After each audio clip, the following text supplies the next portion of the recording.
Praise the lord. प्रभु यीशु मसीह के मधुर नाम में आप सभी को जय मसीह की। एक नए दिन के लिए प्रभु का धन्यवाद करते हैं जो खुदा ने आपके और मेरे जीवन में दिया है। हालेलुया। कल हमने देखा कि हमें शैतान की युक्तियों पर हम किस प्रकार से हम विजय प्राप्त कर सकते हैं। प्रभु यीशु मसीह ने हमें आत्मिक हथियार धारण करने के लिए कहा है। हालेलुया। जब एक योद्धा युद्ध के मैदान में उतरता है, बिना हथियार के वो लड़ नहीं सकता, क्योंकि बिना हथियार के वो मारा जाएगा। उसी प्रकार से इफिसियों उसके 6 उसके 12 में लिखा है कि जो हमारा मल युद्ध है ये लहू और मांस से नहीं, संसार के लोगों से नहीं, लेकिन हमारा जो युद्ध है वो अंधकार की शक्तियों के साथ है, शैतान के साथ है। तो हमें आत्मिक युद्ध लड़ने के लिए हमें आत्मिक हथियारों की ज़रूरत है। हमें उन हथियारों को जो प्रभु ने हमें दिए हमें धारण करना ज़रूरी है। और उसके 14 वचन में जब हम पढ़ते हैं पहले हथियार के विषय में, वहाँ पे लिखा है सत्य से अपनी कमर कसकर, यानी सच्चाई के साथ अपने जीवन को बिताएं, सच्चाई के साथ प्रभु यीशु मसीह के साथ चले। लिखा हुआ है, वचन कहता है कि परमेश्वर झूठ से घृणा करता है। झूठ का पिता कौन है? शैतान है। इसलिए हमें झूठ का सहारा ना लेकर हमें सच्चाई के साथ हमें प्रभु के पीछे चलना चाहिए। दूसरा जो हथियार है वो लिखा है धार्मिकता के झिलम पहनकर।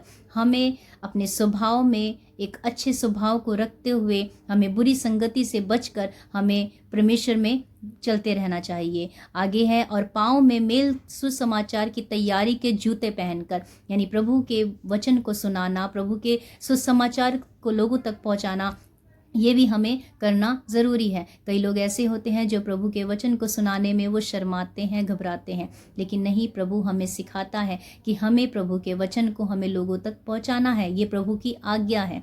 हालेलुया। आगे लिखा हुआ है कि विश्वास की ढाल लेकर स्थिर रहो, जिससे उस दुष्ट के सब जलते हुए तीरों को बुझा सको। ढाल जो है वो बचाव का काम करती है। शैतान हमारे जीवन में कई बार अटैक करता है, बीमारी के द्वारा, कोई ना कोई मतलब ऐसे वो हमारे जीवन में अटैक करेगा।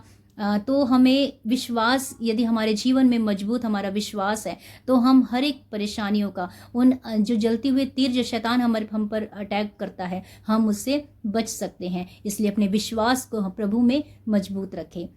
आगे लिखा है उद्धार का टोप। टोप जो है वो सुरक्षा का काम करती है। टोप जैसे कि हम हेलमेट पहनते हैं, आंखें, नाक, कान, हमारा सब क्या होता है? बचाव होता है। उसी प्रकार से उद्धार का टोप, एक उद्धार व्यक्ति ही परमेश्वर की वो महिमा कर सकता है। और लिखा है आत्मा की तलवार। आत्मा की तलवार परमेश्वर का वचन है।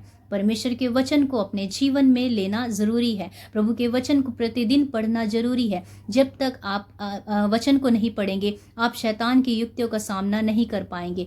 इसलिए वचन को सीखें, मनन करें और उसको अपने जीवन में ले, और उसको शैतान की युक्तियों पर आप वचन से आप क्या करें? उनका सामना करें। जब हम प्रभु यीशु मसीह के जीवन को भी देखते हैं तो उन्होंने भी वचन से ही शैतान का सामना किया। इसलिए हमें आत्मा की तलवार भी हमारे जीवन में होना ज़रूरी है। हालेलुया। और हर समय हर प्रकार से आत्मा में प्रार्थना करते रहो। प्रभु यीशु मसीह हमें इन बातों को ही सिखाते हैं कि हम इन हथियारों को अपने जीवन में ले और शैतान की युक्तियों पर हम विजय प्राप्त करेंगे। आमीन। मेरा ये विश्वास है कि आप प्रभु में बढ़ते जाएंगे और ये हथियार सब धारण करके आपके शैतान की चालाकी युक्तियों पर आप विजय प्राप्त करेंगे, एक विजय व्यक्ति बनेंगे। आमीन। हालेलुया। प्रभु आप सभी को आशीष दे। God bless you.